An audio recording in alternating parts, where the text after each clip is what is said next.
चित्त वृत्ति जिस दिन परमात्मा को खोजने लगे, जिस दिन आपका मन भगवान को ढूंढने का प्रयास करने लगे, समझ लेना अंत समय में ये शरीर सड़ेगा नहीं, नस ढूंढने की जरूरत नहीं पड़ेगी, अपने आप को परमात्मा आएगा और हमें स्वीकार कर कर लेकर चला जाएगा। आए ना आए प्रभु कुटुंब कबीरा, अंत समय तुम्हें आना पड़ेगा। पर महाराज कब?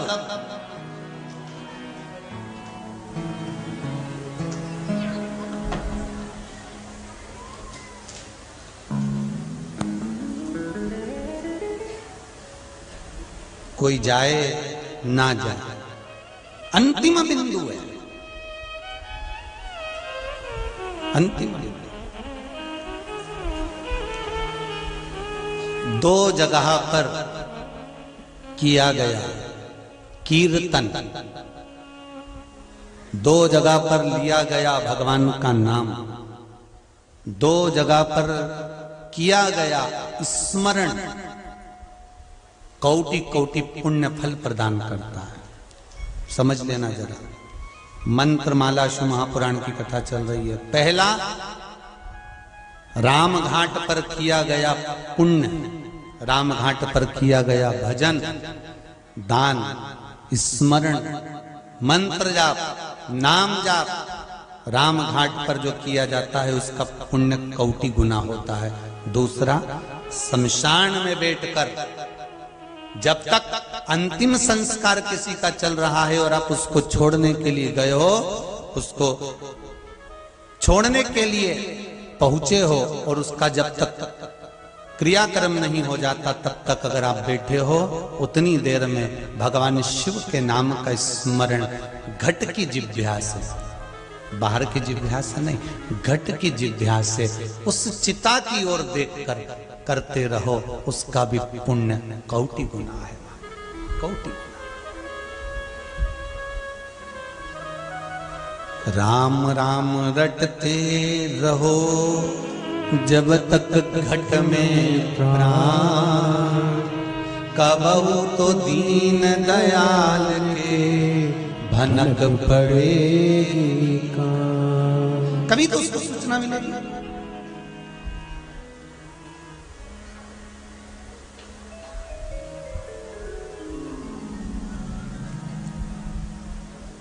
कभी तो वो आएगा।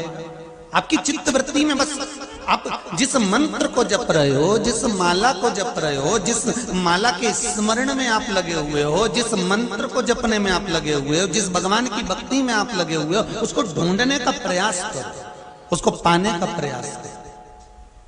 कभी कभी शंकर जी के मंदिर में जाकर जरा दिल की बात में एक बात और कह दिया करो, बहुत दिन हो गए भोलेनाथ जी,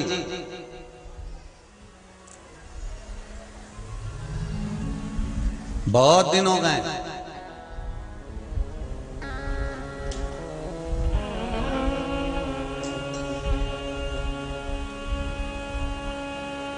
हमारे घर का रास्ता भूल गए हो क्या?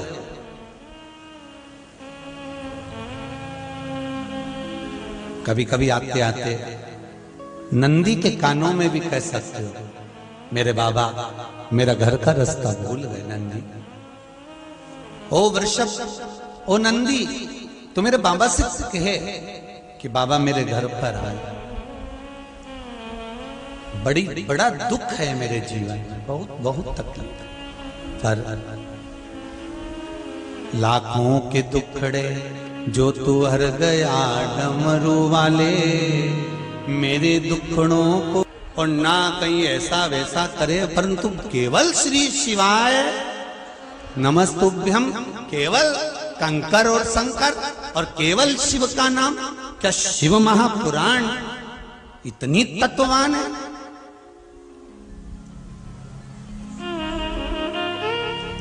कि जिसका मात्र स्मरण कर लो। और आपसे भी निवेदन है, जितने आस्था चैनल पर सुन रहे हो, जितना फेसबुक यूट्यूब पर कथा सुन रहे हो, दिल से सुनना, हृदय लगाकर सुनना और अपनी कामना कर कर बाबा से कहकर सुनना। 3 महीने की तारीख भी लिखकर रख लो कि मैंने इस तारीख को पूरी शिव महापुराण की कथा सुनी और सियोर वाला महाराज बोले कि 3 महीने में बाबा कृपा करे, तो हम तो कहें इस व्यासपीठ से किसी किसी को तो 3 महीना भी नहीं लगता, बाबा कब कृपा कर जाता है पता ही नहीं चलता, किसी किसी को बाबा ऐसा भी करता है।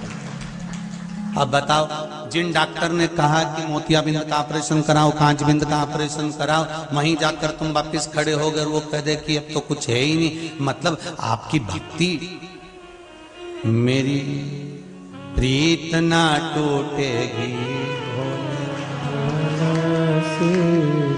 भोले बाबा से, डमरू बाला से, मेरी प्रीत ना टूटेगी भोले बाबा से। आपकी भक्ति, आपका विश्वास अगर प्रबल है तो फिर ये सब बीमारियां, रोग धोग, ये सब बाबा सब अपने ऊपर ले लेता है। आप तो करो भजन शिव का,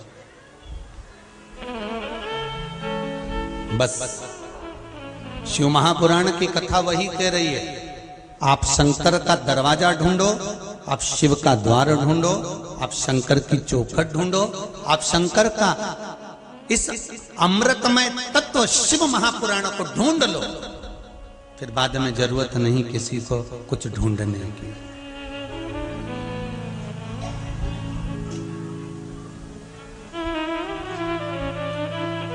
फिर कुछ नहीं ढूंढना। शिव महापुराण की कथा कहती है, अंतिम समय में, अंतिम क्षण में कोई आए चाहे ना आए, मेरा शिव जो हर पल तुम्हारे साथ में है, हर घड़ी हर पल तुम्हारे साथ में है, वो हर पल तुम्हारे साथ रहता है, कोई आए ना आए।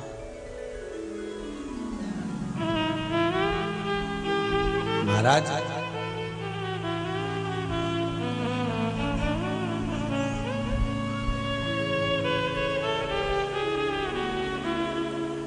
अंतिम समय में जब परिवार वाले भी आग लगाकर चले जाते हैं, तब तुम्हारे पास कोई नहीं रहता, तब एक ही रहता है, वो मेरा ओगढ़दानी, मेरा शिव, मेरा शंकर रहता है। खूब भजन करना, दोनों चीज अच्छे से करो, भजन भी जम के बोलो, हमने तो बोला ही नहीं, फिर भी आपको इतना ज्ञान है, 2 चीज में से एक का ज्ञान तो आप जन्म लेते से ले लेते हो, है? कि बस जैसी माता ने दूध नहीं पिलाया उसने रोना चालू करा, मतलब भोजन का ज्ञान तो पहले से, पर जैसा भोजन का ज्ञान एक पक्षी में होता है, वैसा भोजन का ज्ञान मनुष्य में कभी नहीं आया। पक्षी जब जब दाना चुगता है, अपनी उस शीश को झुकाता है कि तेरा धन्यवाद जो एक दाना दिया, फिर उठाएगा, फिर झुकाएगा, धन्यवाद, फिर उठाएगा, फिर झुकाएगा। पक्षी भगवान को हर दाने को खाते खाते बारंबार धन्यवाद देता है, और इंसान भरपेट खाने के बाद अपने आप को धन्यवाद देता है, वो तो मैं नहीं बैठूंगी, दुकान तो चले ही नहीं, वो तो मैं चला रहा हूं, मैं संभाल रहा हूं, मैं कर रहा हूं, नहीं तो ये वो है।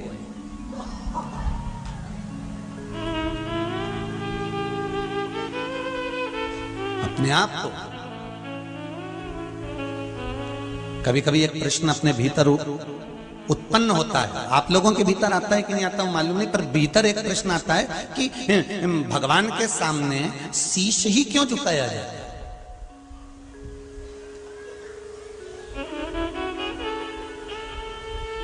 केवल मस्तक भगवान के सामने क्यों झुकाया जाता है? तो कहीं कहीं ऐसा लगता है कि मर्ज, कर्ज और फर्ज तीनों इसी में भरा होता है। मर्ज, कर्ज और फर्ज सब इसी में भरा होता है। इसीलिए भगवान के आगे झुकाने के लिए ये शीश होता है, और भगवान भी कहता है झुका ले, जिंदा है तब तक झुका ले, मरने के बाद तो तेरी औलाद भी तेरी खोपड़िया फोड़ेगी।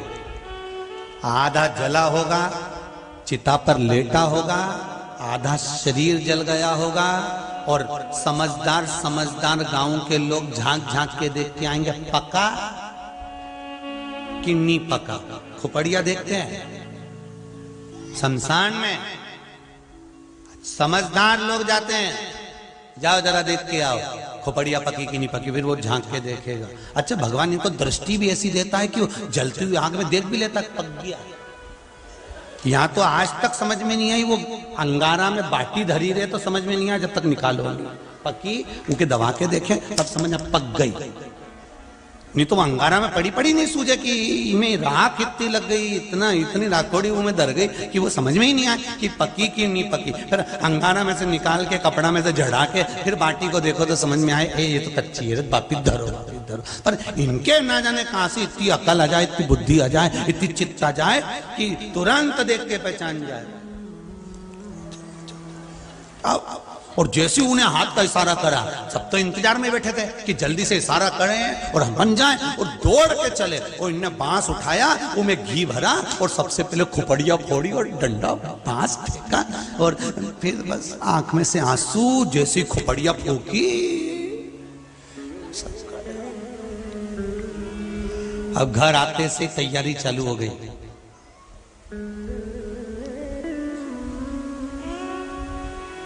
तीसरे के दिन जाना है शमशान। दादाजी को जो जो चीज अच्छी लगती थी वो चीज लिया। पोया किसके यहां से लाया, उसके यहां से क्यों लाया, दादाजी तो वहां का खाते थे। पोया वहां की दुकान से बुलवाया, उधर से मिठाई, उधर से रसगुल्ला, सारा सामान ले गए।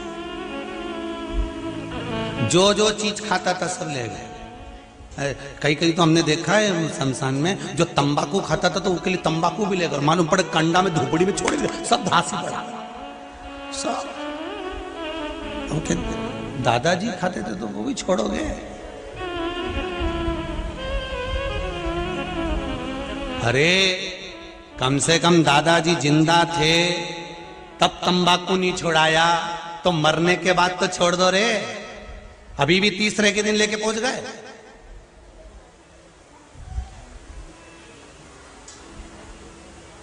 फिर इतने में अंदर से आवाज आई, उनकी प्रिय थी।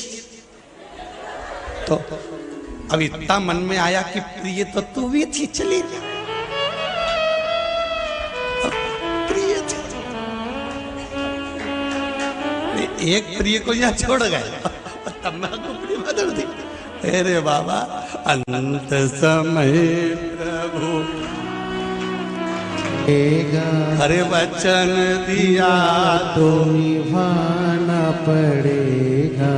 आए ना आए प्रभु कुटुंब कबीला, अंत समय प्रभु आना पड़ेगा। भगवान से निवेदन करो, भगवान की भक्ति में जितना रमोगे अंत समय में कोई साथी नहीं होगा महाराज, कोई नहीं। सब कहने के होंगे, अंत में अगर कोई साथ देगा तो वो मेरा शिव, मेरा राम, मेरा कृष्ण, मेरा परमात्मा अंतिम समय में तुम्हारे पास में खड़ा रहेगा और कह देगा कि चिंता मत करना। तो ये चिंता करने की जरूरत नहीं है, ये लोग चिता में रख कर आएंगे, तो चिंता मत करना, मैं बैठा हूं।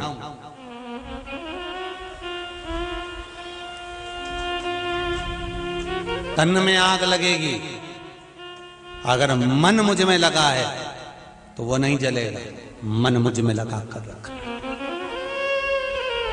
पर भ्रांतियों से दूर, भ्रम से दूर। राम घाट पर भी ब्राह्मण, क्षत्रिय, वैश्य और शूद्र चारों जाते हैं, और शमशान घाट में भी ब्राह्मण, क्षत्रिय, वैश्य और शूद्र चारों जाते हैं। वहां भी जाति नहीं पूछी जाती, शमशान घाट में भी जाति नहीं पूछी जाती। भेद हम करते हैं, मेरे शंकर के चरणों में कोई भेद नहीं, कोई भेद नहीं। एक भगवान शिव जी का भगत था, बड़ा भगत, भगवान शंकर का बहुत भगत। इतना भक्त भगवान शंकर का कि भगवान शिव की भक्ति में डूबा रहता, पत्तियों को तोड़कर खाता रहता, वृक्षों की पत्तियों को खाता रहता, बस वो कुछ भी नहीं खाता, केवल वृक्ष की पत्तियों को खाना, उसका एक ही काम है, बस वृक्ष की पत्ती खाना।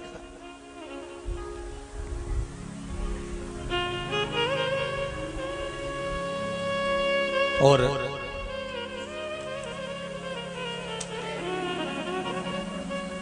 वृक्ष की पत्ती पत्ती खाता तो उसका नाम प्रणद रख दिया। अब नाम प्रणद रखा।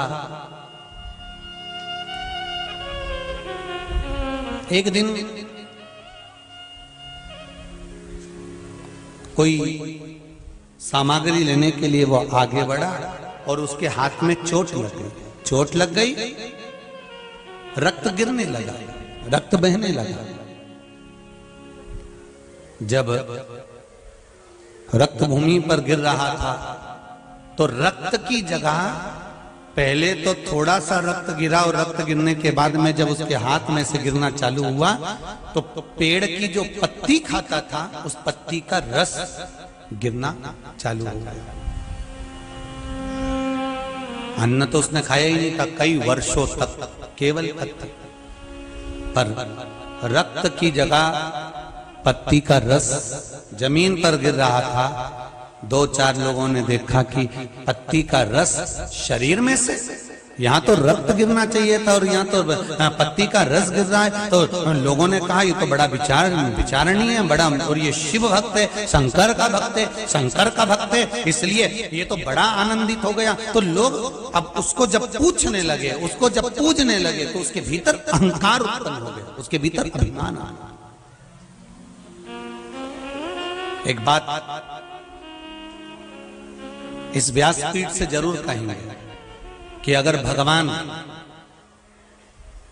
की आप भक्ति करते हो, भगवान का भजन करते हो, भक्ति करते हो, स्मरण करते हो, चाहे आप राम जी की भक्ति कर रहे हो, कृष्ण जी की भक्ति कर रहे हो, माता रानी की भक्ति कर रहे हो, या शंकर जी की भक्ति कर रहे हो, या आप किसी भी देवी देवता की भक्ति कर रहे हो, और वो देवी देवता की भक्ति करते करते करते करते आप भगवान से इतने जुड़ जाओगे, इतने जुड़ जाओगे कि हो सकता है कि आपके वचन सत्य होने लगेंगे। जब आपके वचन सत्य होने लगेंगे तब कई लोगों के अगर वचन सत्य होते चले जाएं तो आपके भीतर वो अभिमान प्रकट नहीं होना चाहिए।